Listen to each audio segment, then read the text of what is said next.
ওয়াজ শুনে, আমরা তাদের কথাবার্তা শুনে এতটা মুগ্ধ হয়ে গেছি যে প্রকৃতপক্ষে ইমানি মাহফিলে বসে আল্লাহ আল্লাহ রসুলের কথা শুনতে আর ভালো লাগে না।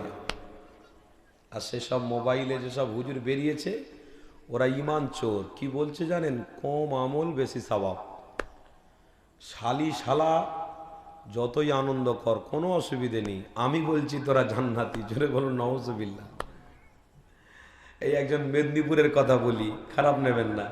এই মেদিনীপুরে একজন উঠেছে, বলছে তোমার ঘরের বোনটা, তোমার ঘরের মাটা আমার পায়ে শুধু একটা ছোঁয়া হাত দেবে, আমি গ্যারান্টি দিচ্ছি সে জান্নাতে চলে যাবে। জোরে বলুন নাউজুবিল্লাহ।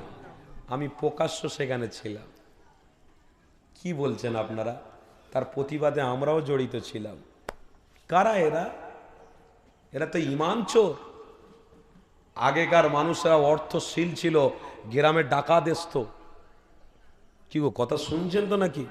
গ্রামে ডাকাত আসতো, মাটির ঘর ছিল, ডাকাতরা একটা মেশিন নিয়ে আসতো, মাটির ঘরটাকে চুড়ে চুড়ে চুড়ে ঠিক কায়দা করে মানুষ ঢোকার মতন প্ল্যান করতো। টুক করে ঢুকে গিয়ে সোনা দানা সবলি ওই গলি থেকে পেরিয়ে আসতো। এখন আর ডাকাত আছে? চোর আছে? এখন কি হয় জানেন? ডাইরেক্টলি ঘরে আসে না। কেন? চোর ডাকাতরাও তো এখন চালাক হয়ে গেছে। পয়সা তো ঘরে থাকে না, পয়সা তো মোবাইলে, পয়সা তো ব্যাংকে। এখন তো হ্যান্ড টু হ্যান্ড ক্যাশ দেয় না, ফোন পেতে কাজ মিটে যায়। কি গো, কথা বুঝছেন তো নাকি? ফোন পেতে কাজ। সবজি দোকানে যাবেন, টাকা নেই, ফোন পে লোন ফ্যাস করে মারলো, হয়ে গেল, ফোন পেতে কাজ মিটে গেল। এখন তো আবার ভারতবর্ষ ডিজিটাল বানিয়ে দিয়েছে। আরো কিছুদিন পরে দেখবেন ডিজিটাল হতে হতে আমার মা বোনেরাও ডিজিটাল হয়ে যাবে। হ্যাঁ, মা বোনরা নিজের স্বামীর ঘাড়ের উপরে উঠে চড়বে, ঘুরে বেড়াবে। এই তো সামনে ঈদ গেল, ঈদে কত নেবেন আপনি? কত মা নিজের স্বামীকে বলেছে, কই গো ঈদের খুশিতে কিছু দেবে না? বলে কি লিবি বল, তাই দেবো। কি লিবি? কিছু দিতে হবে না, বিউটি পার্লারে গিয়ে একটুখানি চুলটা সেটিং করে নিয়ে আসবো। পারবে? চ বউ হসার, তোকে কি বলবো? কোন হাদিসে লেখা আছে বাপ? আবার কিছু স্বামী যদি বলতে যায়, বলবে এই তো মোবাইলে হুজুর বলছে, দেখুনি হুজুর বলেছে চুল কাটলে অসুবিধে কি আছে।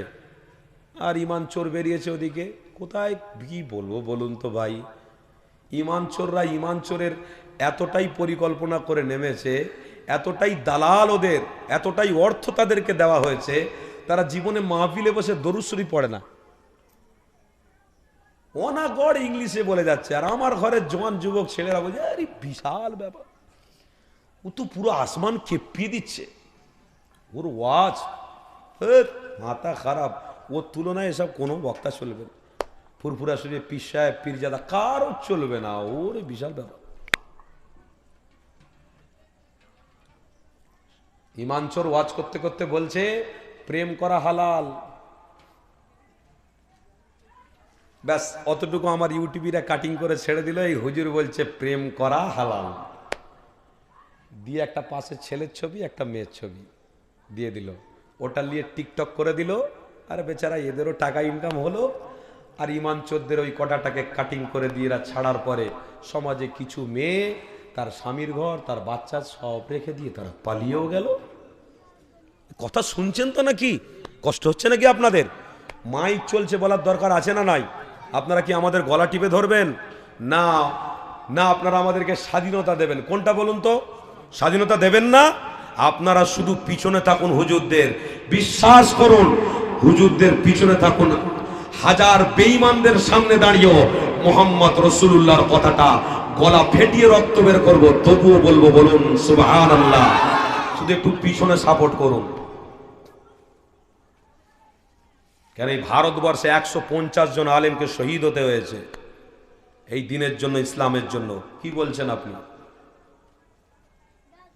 আপনারা শুধু একটু জুড়ে থাকুন, গলা টিপে ধরবেন না। সব বলার দরকার অবশ্যই আছে। এখন আপনি জানেন কিছুদিন আগে কি ঘটেছে?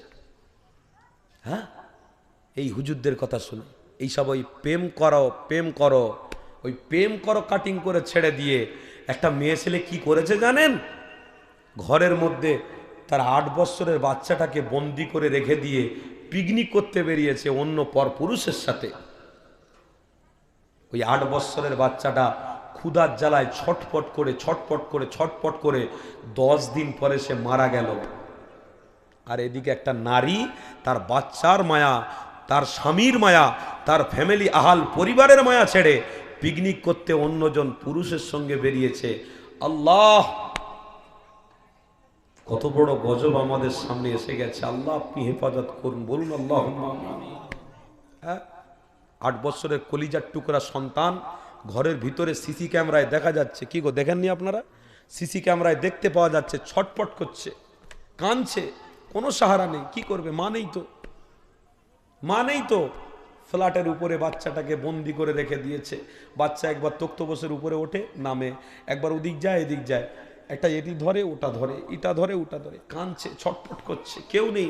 ক্যামেরায় দেখলে সত্যি দিমাগ অন্যদিকে হয়ে যাবে, মাথা টকবক করে ফুটবে, ইচ্ছা করবে যেন ওই মেয়েটাকে কুরবানি দেওয়া হোক, সমাজে নিয়ে এসে কুরবানি দেওয়া হোক। মেয়েটাকে বেঁচিয়ে লেখে লাভ কি আছে? আজকে সেই সব ভিডিও দেখে এই প্রেম করে আজকের আমার ঘরের আম্মারা, আমার ঘরের বোনেরা আজ স্বামী তার বাচ্চা কাচ্চা মায়া ছেড়ে দিয়ে আজকে কোথায় গিয়ে তারা সংসার করছে। এরকম হাজার নজির আছে না নাই? আছে না নাই?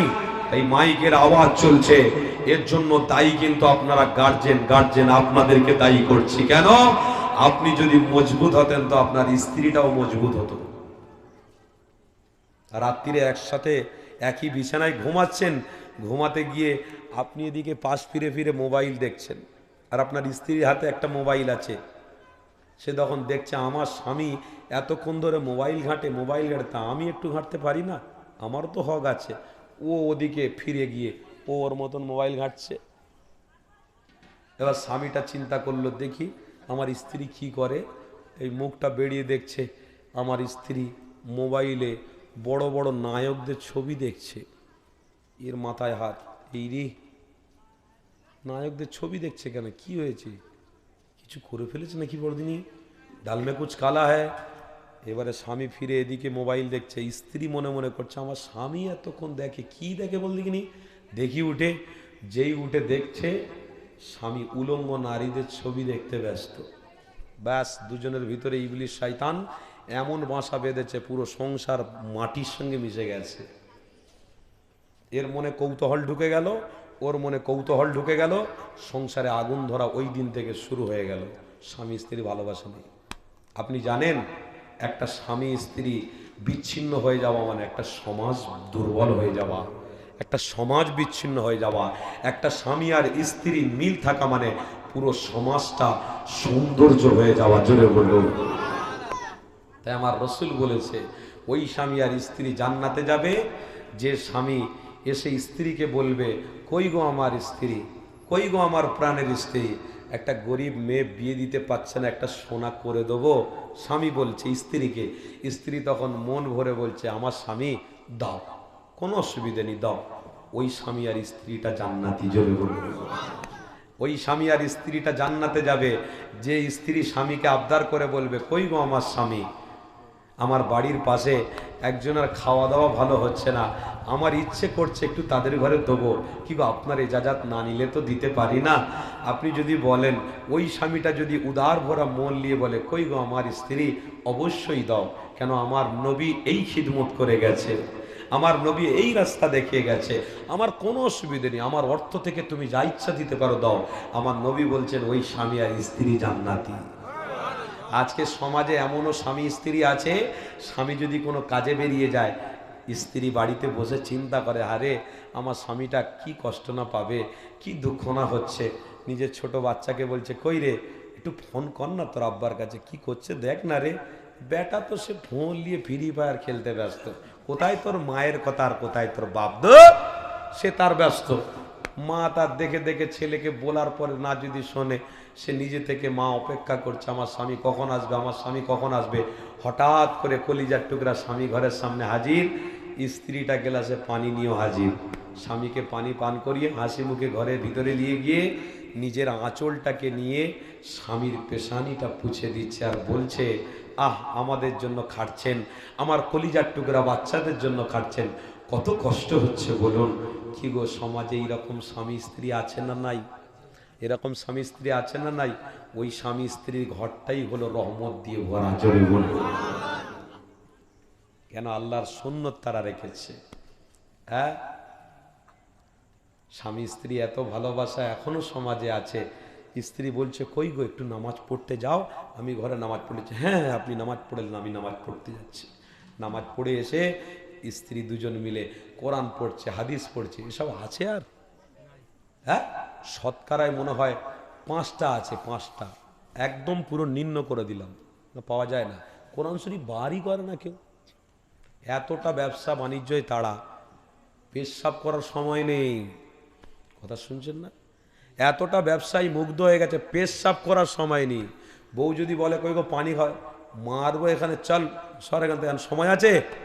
পানি খাওয়ার, ঘরে যাওয়ার সময় নেই। আমি এখন অনেক কাজে ব্যস্ত আছি, অনেক কাজে ব্যস্ত আছি। আহারে আমার বাপের আব্বারা, নওজওয়ানেরা, এ নবী পাকের প্রেমিকেরা, অবশ্যই সমাজে স্বামী আর স্ত্রীর ভিতরে প্রেম রাখতে হবে। কেননা সমাজেতে স্বামী আর স্ত্রীও একটা ভূমিকা রাখে। স্বামী আর স্ত্রী যে বাড়িতে মিল থাকবে, ওই বাড়িটার বাচ্চাও ইমানদার হবে, ওই বাড়িটার বাচ্চাও নেককার পরেজগার হবে। যে বাড়িতে স্বামী স্ত্রীর ভালোবাসা নাই, ওই বাড়িতে ইমানদার বাচ্চা হবে না। এ যুবকেরা, এ নওজোয়ান তরুণীরা, আজকে সমাজে আপনাকে আমাকে পরিবর্তন করতে হবে। আপনি আমি গার্জেন, আমাকে পরিবর্তন করার পরিকল্পনা করতে হবে। আমার স্ত্রীকে নিজের দায়িত্বর মধ্যে নিয়ে আসতে হবে। ইসলামিক কালচার তার ভিতরে রাখতে হবে। ইমানটা তাকে বুঝাতে হবে। নামাজি যদি আপনি হন, আপনার স্ত্রীটাও নামাজি হবে। আপনি যদি রোজাদার হন, আপনার স্ত্রীটাও রোজাদার হবে। আপনি যদি নবীর প্রেম করেন, আপনার স্ত্রীটাও নবীর প্রেমের উপরে চলবে। না হয় আপনার স্ত্রী আল্লাহ নবীকে চিনবে না। কেননা ভুল হলো আপনার, আপনি গার্জেন আপনার স্ত্রীকে বোঝাতে পারেননি। এ যুবকেরা, এ তরুণীরা, আব্বারা, শুনে রেখে দাও, আল্লাহ নবী, নবী দয়া নবী আমার স্বামী আর স্ত্রীর জন্য শুধু শিক্ষা নয়, সমস্ত জিনিসের জন্য আল্লাহ নবী সব কিছু শিক্ষা দিয়ে গেছে। আল্লাহ নবী, নবী দয়া নবী আমার মসজিদে নববী শরীফ থেকে ফিরে বাড়িতে যখনই ঢুকতেন, বিবি আয়েশাকে বলতেন, ও বিবি আয়েশা, খাবারের ব্যবস্থা কি হয়েছে? আল্লাহ নবীর স্ত্রী বলতেন, ইয়া রাসূলুল্লাহ, হাবিবাল্লাহ, খাবারের ব্যবস্থা এখনো হয়নি, দেরি হয়ে গেছে। আরে নবী আমার আম্মা আয়েশাকে বলতেন, ও বিবি আয়েশা, আরো তুমি কাজ করে নাও, আমি খাবারের মধ্যে একটু হাত লাগিয়ে দিলাম, আমি খাবারটা একটু তৈরি করার ব্যস্ততায় লেগে গেলাম, আরো যা বিভিন্ন কাজ আছে করে নাও। এইরকম রহমতের নবী, এইরকম স্বামী, এইরকম স্ত্রী পৃথিবীতে আর হবে না। এই যুবকেরা, তরুণীরা, আল্লাহ নবী, নবী দয়ার নবী আমার যখন খানা খেতে বসতেন, নিজের স্ত্রীকে নিজের পাশে বসাতেন, দস্তরখান বিছিয়ে দোয়া পড়ে আল্লাহ পাকের রহমতের খানাগুলো এক টুকরা লোকমা লোকমা করে খানা খেতেন। এই যুবকেরা, মাঝে মাঝে আল্লাহ নবী, নবী দয়ার নবী খানার লোকমা নিয়ে আম্মা আয়েশার গালে তুলে দিতেন। আম্মা আয়েশা আবার নিয়ে নবী পাকের গালে তুলে দিতেন। ওই সময় আম্মা আয়েশাকে ওই গালে তুলা নিয়ে আম্মা আয়েশা নবীকে জিজ্ঞাসা করেছেন, ইয়া রাসূলুল্লাহ, হাবিবাল্লাহ, আপনি আমার গালে কেন দিলেন? কিসের জন্য দিলেন? আল্লাহ নবী ওই সময় জানিয়েছে, ও বিবি আয়েশা রে, সমাজে রাসূলকে ফলো অনেকে করবে, সমাজে রাসূলকে অনেকে প্রেম করবে, সমাজে অনেক স্বামী আর স্ত্রী রাসূলকে ফলো করে চলবে। আমি নবী যদি তোমার মুখে হাতটা পৌঁছে দিই, আমার প্রেমিকেরা তার স্ত্রীদের মুখে হাতটা পৌঁছে দেবে। অথচ আমি নবী আমার একটা সুন্নাত তারা জিন্দা করবে। আমি নবী জানিয়ে দিলাম, এই গালে ভাত তুলে দেওয়াতে তাদের ভিতরে প্রেম তৈরি হবে, তাদের ভিতরে ভালোবাসা আসবে, তারা মৃত্যু পর্যন্ত প্রেমের সঙ্গে বাঁধবে। তার বাচ্চা হাল পরিবারেরা, তারাও তো আল্লাহ রসুল রসুলকে চিনতে পারবে, এই প্রেমের উপরে থাকবে। আমি নবী চাই আমার প্রত্যেকটা উম্মত উম্মতি এই প্রেমের মধ্যে যেন বাস করে। প্রেম নিয়ে ভালোবাসা নিয়ে স্বামী স্ত্রী যদি থাকে, আমি নবী জানিয়ে দিলাম কাল কিয়ামতের দিনে ওই স্বামী আর স্ত্রী একই সাথে বিনা হিসাবে আল্লাহ জান্নাতে চলে যাবে। আরো জোরে বলুন এ যুবকেরা, এ তরুণীরা, আর সমাজে স্বামী স্ত্রীর মধ্যে এতটা প্রেম নেই যে প্রেমটা আমার নবী আর আম্মা আয়েশার মধ্যে ছিল। আর স্বামী আর স্ত্রী এমন করে আর কি ঠাট্টা ফাজলামিতে ব্যস্ত। আর স্বামী আর স্ত্রী, স্বামী একদিকে মোবাইলে অন্য জনের সঙ্গে কথা বলে, স্ত্রী অন্য নারী অন্য পুরুষের সঙ্গে কথা বলে। এই যুবকেরা, এই রকম প্রেম নিয়ে সমাজে ইসলাম ছড়ানো যাবে না, এই রকম প্রেম নিয়ে জান্নাতে যাওয়া যাবে না। আজকে সমাজে এমন স্বামী রয়েছে তার স্ত্রীকে এইরকম বলে রেখেছে, যদি আমার পছন্দ না হয় অন্য তুমি পর পুরুষের সঙ্গে সম্পর্ক করো। এমন নারী স্বামীকে বলে রেখেছে, যদি আমার তুমি পছন্দ না করো অন্য নারীর সঙ্গে তুমি সম্পর্ক করো। এই যুবকেরা, এটা শয়তানের খসলত, এই শয়তানের খসলতে যাওয়া যাবে না। আম্মা নবী নয় নবী আমার, আল্লাহ নবী নবী দা নবী আমার, মানবতা আল্লাহ নবী প্রেম কতটা ছিল। তিরমিজি শরীফের হাদিস, এই হাদিসের মধ্যে লেখা রয়েছে আল্লাহ নবী নবী দা নবী আমার বিবি আয়েশাকে নিয়ে এক তারিখে খানা খেতে লেগেছে। আল্লাহ নবী আমার খাবার খেতে লেগেছে, বিবি আয়েশা খাচ্ছে, হঠাৎ করে আম্মা আয়েশা একটা গোশতের টুকরার মধ্যে হাড্ডি রয়েছে, ওই গোশতটা খেয়ে নিয়ে হাড্ডিটা রেখে দিয়েছে। আমার নবী পাক দয়া নবী ওই হাড্ডিটাকে দস্তরখান দিয়ে তুলে নিয়ে নবী আমার আবার খেতে লেগেছে। আল্লাহ নবীর খাওয়াটা দেখে আম্মা আয়েশা জিজ্ঞাসা করতে লেগেছে, ইয়া রাসূলুল্লাহ, ইয়া হাবিবাল্লাহ, আমি গোশতের হাড্ডিটা ফেলে দিলাম, গোশতটাকে খেয়ে নিয়ে ওই হাড্ডিটা ফেলে দেওয়ার পরে আপনি কেন তুলে নিয়ে খেলেন? কি বিষয় হাবিব আপনি জানিয়ে দেন। আমার নবী পাক বলেছিল, এ বিবি আয়েশা রে, কেউ যদি সমাজে তার স্ত্রীকে ভালোবাসে, তার নিজের এঁটোটা যদি স্বামী খায়, এটাই তার জন্য বিশাল প্রেম। যদি কেউ রেখে দেওয়া জিনিস স্ত্রী স্বামী খায়, স্ত্রী তখন বলতে লাগে আমার স্বামী অবশ্যই আমাকে ভালোবাসে, অবশ্যই আমাকে প্রেম করে, তার দিলের ভিতরে অন্য কোনো পরপুরুষের চর্চা আসবে না। সে তার স্বামীকে সব সময় প্রেম করে যাবে, সে তার স্বামীকে সব সময় ভালোবেসে যাবে। আমি তাই তো নবী এই দুনিয়া জমিনে ইন্নামা বুইস্তু মুআল্লিমা, तमाम পৃথিবীর মানুষের জন্য শিক্ষা গুরু হিসেবে এসেছি। আল্লাহ আমাকে শিক্ষা গুরু হিসেবে পাঠিয়েছে। আমি নবী তাই তোমাকে শুনেছেন, আমি রাসূল তাই বিবি আয়েশা তোমার সাথে এই রকম আদর্শ করছি, মানে আমার উম্মত উম্মতিরা এই রকম আদর্শের মধ্যে জড়িয়ে যাবে। এই আদর্শের মধ্যে যারাই জড়াবে, আমি নবী জানিয়ে দিলাম কাল জান্নাতেও স্বামী স্ত্রী একই সাথে থাকবে। আরো জোরে বলো, কি গো বাপেরা, কষ্ট হচ্ছে নাকি আপনাদের? ইসলামের জন্য করবেন তো? স্ত্রীর সঙ্গে প্রেম রাখবেন তো? একটা মা একটা বোন আমার আপনাদের থেকে কষ্ট না পায় এর জন্য চেষ্টা করবেন না? কি গো বাবা, করবেন না? করবেন তো? সমাজে আপনার স্ত্রীকে ভালোবাসা প্রেম ততটুকু দেন, ততটুকুই দেন যতটুকু শরিয়তের মধ্যে আবদ্ধ করা রয়েছে। স্ত্রী যে কথা বলবে সে কথার মধ্যে যেন শরিয়ত লুকিয়ে থাকে। আপনার স্ত্রী যদি বলে এমন কাপড় নিয়ে এসে দেন, আপনি ওই কাপড়টা দিলেন, আপনার স্ত্রী পরবে, আপনার স্ত্রীর সর্বশরীরটা বোঝা যাবে বাইরে বেরোলে, পরপুরুষ তার দিকে তাকিয়ে থাকবে, ওই রকম কাপড় আপনার দেওয়া যাবে তো? কেন বলুন তো? শরিয়তের হক নষ্ট হচ্ছে। তাই ওই কাপড় আমার স্ত্রীকে দেওয়া যাবে না। যদি আমার স্ত্রী বলে তখন স্ত্রীকে বুঝিয়ে দিতে হবে, কই গো এ পর্দার বেখেলাপ ফরজ তরফ হচ্ছে তোমার জন্য আমি স্বামী জাহান্নামী হব, এটা আমার দ্বারাই সম্ভব নয়।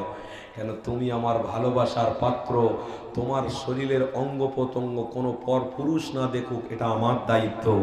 তাই আমি তোমাকে ওই কাপড় দিতে পারবো না, ফরজ তরফ করাতে পারবো না। আমি যেটা পছন্দ করে দেবো ওটা ফরজ তরফ হবে না। তুমি যদি আমাকে ভালোবাসো তো নিয়ে নাও।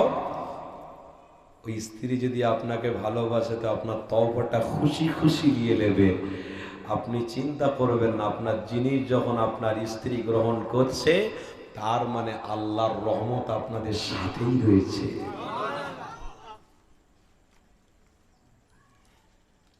প্রেম বহু প্রকার, বাপ বেটায় প্রেম আছে, ভাই ভাই ভালোবাসা আছে, শালা বোনায়ের ভালোবাসা আছে, শ্বশুর জামাইয়ের প্রেম আছে।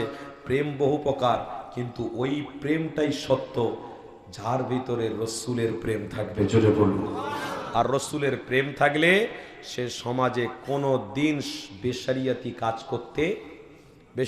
কাজ করতে পারবে না। কেন? দিলে কাকে বসিয়েছে? কাকে বসিয়েছে দিলে? কথা বলেন না। কাকে বসিয়েছে? রসুলকে। সে কোনোদিন অন্যায় করতে পারে? অন্যায় করতে পারে? তাহলে আজকের আপনারা চিন্তা করুন কেমন ইমানদার। রাস্তা দিয়ে একজন অন্যায় করছে, আপনি দেখে দেখে হেসে হেসে চলে গেলেন। আপনার বাড়িতে একজন পরপুরুষ ঢুকে অন্যায় করছে, প্রকাশ্য দেখতে পাচ্ছেন, আপনি হেসে কাটিয়ে দিলেন। আপনি জানেন না রসুলের হাদিসটা? মান রাআ মিনকুম মুনকারান ফালিয়ুগাইয়িরহু বিয়াদি ফাইল্লাম ইয়াস্তাতি ফাবিলিসানি ফাইল্লাম ইয়াস্তাতি ফাবিকলবি ওয়া যালিকা ওয়াদাফুল ঈমান। আপনার ভিতরে যদি রসুল থাকে তো আপনি প্রকাশ্য দাঁড়িয়ে খারাপটাকে বন্ধ করবেন। আপনার এটা জানা ছিল না? তো জানার পরে আপনি আপনার ছেলেকে কি করে আপনি নিজের থেকেই বলছেন যে আমার ছেলে ওদিকে যায় না, আমার ছেলে মদ খায় না, আমার ছেলে চুরি করে না, আমার ছেলে অমুক করে না। আপনি সাপোর্ট করছেন। আপনার ছেলে হোক আর যেই হোক, গ্রামে যে অন্যায় করবে, আপনার ভিতরে যদি রসুলের প্রেম থাকে অন্যায়টাকে প্রতিবাদ করতে হবে, তবে ঈমান। আপনি শুধু নামাজ পড়ার জন্য টুপি পরলেন আর দাঁড়িয়ে রাখলেন, এত বড় পা পর্যন্ত জুব্বা পরে নামাজ পড়ে বেরিয়ে চলে যাচ্ছেন, চোখের সামনে খারাপই হচ্ছে, ওই খারাপির দায়বদ্ধ কিন্তু আপনার কপালে চাপবে। অত সহজ নয় ইসলাম। কি ভাবছেন আপনারা? জান্নাতে কি মোয়া পেয়েছেন নাকি? জয়নগরের মোয়া খেয়ে নেবেন জান্নাত? হ্যাঁ, অত সহজ? মুজাদ্দেদে জামান আমিরের শরিয়াত কুতুবুল আলম আমার দাদা পীরের এত কষ্ট করার দরকার ছিল না। কেন? আমার দাদা পীর রহমাতুল্লাহ আলীহে তো রসুলের দেখা পাত্র। জোরে বলুন। রসুলের দিদার পাওয়া পাত্র। পুরপুরা এলাকার মানুষ আপনারা, মুজাদ্দেদে জামান তো রসুলের সাথে দিদার করেছে, তার জন্য চোখটা জাহান্নামের আগুন থেকে বেঁচে গেছে, কানটা জাহান্নামের আগুন থেকে বেঁচে গেছে, সর্বশরীর জাহান্নামের আগুন থেকে বেঁচে গেছে। কেন? যে রসুল দেখেছে সে জান্নাতি হয়ে গেছে। জোরে বলো। আমার মুজাদ্দেদে জামান তো রসুল প্রাপ্ত, রসুলের প্রেমী। কি দরকার ছিল রক্তকে পানি করে করে? আমার দাদা পীরের শেষ সময়ে শরীর অসুস্থ হয়ে গেল। আমার দাদা পীর শুধু ইমানই জোরে বেঁচেছিলেন। আমার দাদা পীর রহমাতুল্লাহ আলাইহি পশ্চিম বাংলা, এশিয়া মহাদেশে সব জায়গায় ঘুরে ঘুরে দ্বীন ইসলাম শরিয়াতের প্রচার করে মোহাম্মদ রসুলকে চিনিয়ে দিয়ে আজকে চলে গেছেন। তেনার 5 কলিজার টুকরা ওলাদ, বড় পীর সাহেব, আমার বড় হুজুর, মেজ হুজুর, সেজ হুজুর, না হুজুর, ছোট হুজুর পীর কেবলা, তিনারাও রক্তকে পানি করে গ্রামে গঞ্জে গিয়ে ইসলামের প্রচার করে আল্লাহ রসুলের দিদার প্রাপ্ত হয়ে তারাও চলে গেছেন, জান্নাতি হয়ে গেছেন। এই যুবক, তারা মনে করলে ইসলামের প্রচার করার কোনো দরকার ছিল না, কারণ তারা জান্নাতি হয়ে গেছে। কিন্তু প্রচার করেছে কেন? সমাজে একটা মানুষ যদি ইসলামের মধ্যে থাকে তো জাহান্নাম থেকে সে বেঁচে যাবে।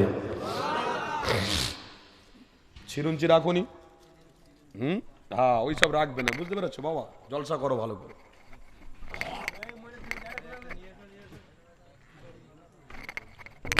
বছর জলসা করছি রে বাপ। হ্যাঁ, কি গো বাপেরা, কথা বুঝছেন তো নাকি? আমার কষ্ট হচ্ছে নাকি? ছোট মতন মাহফিল তো, বেশি পয়সাও তো খরচা হয় না, তাছাড়া কষ্ট হবে না তো কি হবে? বড় মাহফিলে বড় লোক হবে, সেরকম ওয়াজ হবে। আর ছোট মাহফিল, হুজুর কি ওয়াজ করছে মাথায় ঢোকে না। আব্বা মুজাদ্দেদে জামান দাদা পীর রহমাতুল্লাহ আলীকে সেই ব্যক্তিত্ব, আমার দাদা পীর ওয়াজ করেছে, আল্লামা রুহুল আমিন মাহফিলে বসে বসে আমার নবীর দিদার প্রাপ্ত হয়ে গেছে। আমার মুজাদ্দেদে জামানের খলিফা বাংলাদেশে আল্লামা নিসারউদ্দিন রহমাতুল্লাহ আলীকে মুজাদ্দেদে জামান বসে বসে ওয়াজ করেছে, আল্লামা নিসারউদ্দিন মাহফিলে বসে বসে আমার রাসূলুল্লাহর দিদার প্রাপ্ত হয়ে গেছে। সেই মুজাদ্দেদ, কথা বুঝছেন না? সেই মুজাদ্দেদ রক্তকে পানি করেছে। কেন? আপনাকে আমাকে জান্নাতে যাওয়ার জন্য, জান্নাতের রাস্তা দেখানোর জন্য। তো সেই সিলসিলা, সেই মুসলমান আমরা কি গো পরিবর্তন করে দেবো নাকি? কারোর কথা শুনে ইসলাম পরিবর্তন করে দেবো নাকি? চেঞ্জ করে দেবো নাকি? আরে ইসলাম পুরনো হতে পারে, ইসলাম পুরনো হতে পারে, জান্নাত আমাদের কাছে নতুন। জোরে বলুন আল্লাহ দিদার পাওয়াটা আমাদের কাছে নতুন। জোরে বলুন। ইসলাম দীর্ঘদিন থেকে চর্চা হয়ে আসতে পারে, কিন্তু আল্লাহর সাথে দিদার করাটা এটা প্রত্যেকটা ইমানদারদের জন্য নতুন ব্যাপার। যখনই নামাজ পড়বে মনে করবে আমি আল্লাহর দিদার নেব, যখনই রোজার মাসে রোজা রাখবে আল্লাহর জন্য করছি, মাহফিলে বসবে আল্লাহর জন্য করছি। এই প্রতিভা, এই রকম প্রেম, ইমানি প্রেম যদি দিলের ভিতরে থাকে তো অবশ্যই সে আল্লাহর জান্নাতে যাবে। সাবধান হন বা একটু সতর্ক হন, হাল ছেড়ে দেবেন না। এখন আমাদের মাঝে এমন এমন বেরিয়ে গেছে, হালগুলোকে সব ছেড়ে দিয়ে এই দিমাগগুলো অন্যরকম করে দিচ্ছে। কম আমল বেশি সওয়াব, যেটা বলছিলাম, কম আমল, কথা বলেন, কম আমল বেশি সওয়াব। তার মানে ফরজ শুধু পড়বেন, সুন্নত পড়বেন না, নফল পড়ার দরকার নেই। শুনছেন তো? কি পড়বেন? ফরজ পড়বেন, সুন্নত নফল পড়বেন না, না পড়বেন? কোনটা করবেন? কারণ তো ইমান চোর মোবাইলে বলছে তো শুধু ফরজ পড়লেই হয়ে যাবে। চান ইমান চোরদের পাল্লায় পড়ুন, অসুবিধা নেই। কেউ কেউ ইমান চোর বেরিয়েছে বলছে 3 রাকাতের নামাজ 1 রাকাত করলে হয়ে যাবে। কি হবে? কি বলেন? বাপ চাচারা সব ভুল করে গেছে। আর সব দাদা পীর থেকে বড় হুজুর বেরিয়ে গেছে। স্যার দাদা পীরের থেকে বড় হুজুর আবু বকর সিদ্দিক রাদিয়াল্লাহু তাআলা আনহু, হযরত ওমর ফারুক, হযরত উসমান গনি রাদিয়াল্লাহু তাআলা থেকে বড় হুজুর বেরিয়ে গেছে। স্যার হ্যাঁ, সমাজে বাপ চাচা, বাপের বাপ, বাপের বাপ ফরজ পড়লো, সুন্নত পড়লো, নফল পড়লো, আওয়াবিন পড়লো, চাষ পড়লো, ইশরাক পড়লো, সালাতুত তাসবিহ নামাজ পড়লো। আজকে কিচ্ছু পড়তে হবে না, ওসব বিঘা শুধু ফরজ পড়বে চলে আসবে। তারপরে কিছু ইমান চলে বেরিয়েছে, ফজরের না ফরজ নামাজ পড়ে হাত তুলে মোনাজাত সব করতে। ও বেকার কেন করো? কি আল্লাহ বলে কেউ আছে নাকি করতে যাচ্ছ? আরে আল্লাহ বলে কেউ নেই। চাইবে তুমি একজনের কাছ থেকে, ওর কাছ থেকে চাইবে, এর কাছ থেকে চাইবে। ভিক্ষা চাইছো কেন আল্লাহর কাছে? মাথায় বাজ পড়ে যাবে বাপ। এসবদের পাল্লায় পড়লে মাথায় বাজ পড়বে। ফুরফুরা এরিয়ার মানুষ আপনারা, এই ফুরফুরার মুজাদ্দেদে জামানের অবদানটাই হলো ইসলামী অবদান। জোরে বলুন, এই ফুরফুরা মুজাদ্দেদে জামানকে ধরে রাখাটাই হলো মুহাম্মদ রাসূলের প্রেম। জোরে বলুন, কেন? মুহাম্মদ রাসূলের প্রেম দাদা পীর দেখিয়েছে, আর দাদা পীর যে রাস্তায় চলেছে ওটা রাসূলের দেখানো রাস্তা ছিল। একদম মজবুত হন বাপ। আমার ঘরের ছেলেরা এখন করে একটুখানি ইদিক উদিক করছে, আমার ঘরের ছেলেদের, আমার বাপেদের বলছি না, এনারা মজবুত আছে।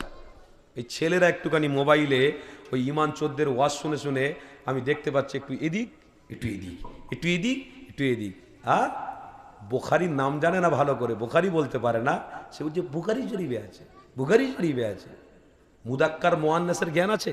দুদিন আগে তো দাঁড়িয়ে দাঁড়িয়ে রাস্তায় সিগারেট খাচ্ছিলি, বাপের সাথে তর্ক করছো, বাড়িতে গিয়ে ইমান নিয়ে তর্ক করছো, ইসলাম নিয়ে তর্ক করছো। আব্বা আপনি এই যে নামাজ পড়ে হাতটা তুলে দোয়া করছেন, আব্বা এটা আমার পছন্দ হয় না। রি বাবা, আমার পীর সাহেবরা করে গেছে, আমার ইমাম সাহেবরা করে গেল, আলেমরা করে গেল, বাবা তোমার কাছে পছন্দ হচ্ছে না, কি ব্যাপার? না হাদিসে পেয়েছো নাকি কোনো জায়গায়? হ্যাঁ বুখারী শরীফে আছে। 3 দিন আগে বিড়ির ভিতরে গাঁজা ঢুকিয়ে টান দিয়েছে, সে আবার বুখারী বাপের সাথে বুখারীর কথা বলছে। কথা শুনছেন তো? মাঠে বসে বসে বন্ধুদের সাথে বিড়ির ভিতরে গাঁজা ঢুকিয়ে টান দিয়েছে। সে এসে বাপকে বলছে আব্বা এটা ভুল করছেন, আব্বা এটা ঠিক করেননি, ওই যে কলেমা পড়ে জিকির করে এই মুনাজাতটা শেষ করছেন ওটা আব্বা ঠিক না। কোথায় আছে? বলে ওই তো বুখারী শরীফে আছে। একটা কথা শিখে রে, শুধু বুখারি, শুধু বুখারি, কিচ্ছু হলেই বুখারি। মুদাক্কার মুয়ান্নাসের জ্ঞান আছে? হ্যাঁ, মুদাক্কার কিসে कहते हैं, মুয়ান্নাস কিসে कहते हैं, জ্ঞান আছে? তোমার আব্বার থেকে তুমি বড় হয়ে গেছো, মাসের থেকে কমচি বড় হয়েছো। হ্যাঁ, বাঁশের থেকে কমচি বড় হয়ে গেছো, বাপকে তুমি শেখাচ্ছ। বাপ দুনিয়া আগে এসেছে না ছেলে এসেছে? আরে বলেন না, আব্বা এসেছে না ছেলে এসেছে? তাহলে ছেলের মাথা মারার দরকার আছে যেখানে বাপ কথা বলছে? ছেলের মাথা মারার দরকার আছে যেখানে বাপ হাত তুলে দোয়া চাইছে? ছেলের মাথা মারার দরকার আছে যেখানে বাপ লা ইলাহা ইল্লাল্লাহ বলে দোয়া শেষ করছে? ছেলের মাথা মারার কোনো প্রয়োজন আছে? কোনো প্রয়োজন নেই। অথচ ছেলেটা কেন বাপকে প্রশ্ন করছে? ওই ছেলেটা এটার বেলা প্রশ্ন করলো নি, আব্বা পণ দিয়ে বিবাহ করব না। এই কথা ঠিক না ভুল বলছি? পণ নিয়ে বিবাহ করব না আব্বা, বিনা পণে। না, বাপকে বলছে আব্বা মেয়ের বাপ যেন 4 চাকা দেয়, না দিলে বিয়ে করব না। জম্মের মতন তুমি হারাম খেয়ে নিলে, আর বাপের সামনে এসে বলছো বোকারিতে পেয়েছি, ওটা করা যাবে না। ইসলাম নিয়ে কি ঠাট্টা হচ্ছে? হ্যাঁ, দাদা পীর ভুল করে গেছে, দাদা পীররা আওলাদরা ভুল করে গেছে। কি গো আপনারা ফুরফুরা এলাকার মানুষ তো নাকি? হ্যাঁ, কি ভুল বলছি নাকি? না ঠিক বলছি? আমার আব্বারা মজবুত ছিল না? ছিল না? আজকের বাঁশের থেকে কমচি বড় হয়ে গিয়ে আল্লাহর গজব এসেছে না আসেনি? আগেকার সময় আমরা বাপেরা মসজিদ ছিল বলে, মজবুতের উপরে টিকে ছিল বলে আল্লাহর রহমত, বরকত, নিরাপত্তা ছিল, ইসলামের অনুসারীরা শান্তিতে বাস করতে পারত। জোরে বলুন। আর এখন ইসলামের অনুসারীরা শান্তিতে বাস করতে পারছে কেন বলুন তো? এই চুলকুনির জন্যে। চুলকুনি আছে, বাঁশের থেকে কমচি বড়, এই চুলকেতে গিয়ে এমন ঘা করে ফেলেছে, বেদিন পর্যন্ত খবর চলে গেছে ওদের ভিতরে তো ওদের ভিতরে তো ऐसा तैसा ऐसा तैसा। बोले क्या करेगा? बोले तो अंदर में जाके ऐसा कर दो, खत्म। কিন্তু হচ্ছে না, হয় না। আগেকার ইমানদারদের বুকের পাটা নেই কোনো বেঈমানের এসে কথা বলেছে সামনে। মুজাদ্দিদে জামান আমিরের শরিয়াত কলকাতার বুকে শহীদ মিনারের সামনে দাঁড়িয়ে দাঁড়িয়ে ব্রিটিশদের বিরোধিতা করেছে। ব্রিটিশদের চেলারা বলেছিল আবু বকরের মুখটা বন্ধ না করতে পারলে আমাদের কিচ্ছু টিকবে না এখানটায়, একটা মুখ বন্ধ করতে হবে। কার? আবু বকরের। আরে তোর মতন জন্ম হতে হবে আবু বকরের মুখ বন্ধ করতে গেলে। কেন জানো? আবু বকর সিদ্দিকী যে অস্ত্র ধরেছে সেটা হলো আল্লাহ তার রাসূল। জোরে বলো। এই আবু বকর যে অস্ত্র ধরেছে তোমার বাপকে নয়, তোমার দাদাকে নয়, তোমার দাদার মালিককে, পৃথিবীর মালিককে, সর্ব পৃথিবীর জাহানেওয়ালা, সর্ব পৃথিবীতে শ্রেষ্ঠ রহমতের কান্ডারিওয়ালা মুহাম্মদ রাসূলকে ধরেছে।